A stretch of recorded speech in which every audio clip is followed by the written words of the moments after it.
नमस्कार, श्री स्वामी समर्थ. आज बघूया धनुराशीला जुलै महिना कसा आहे.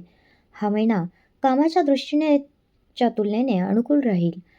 नवीन संधी किंवा जबाबदाऱ्या मिळण्याची शक्यता आहे, पण मेहनतीचे फळ हळूहळू दिसून येतील.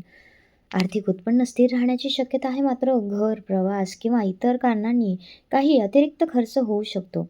मोठी गुंतवणूक विचारपूर्वक करा.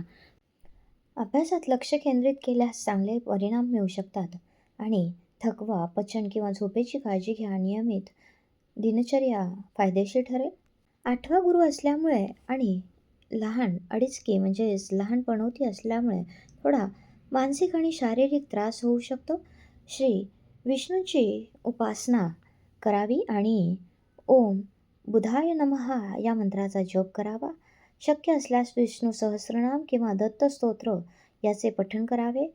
ही चंद्ररास असल्यामुळे प्रत्येक प्रत्येक राशीचे जरी रास एक असेल तरी प्रत्येकाची कुंडली ही वेगवेगळी असते, त्यामुळे प्रत्येकाला हे लागू पडेल असं नाही.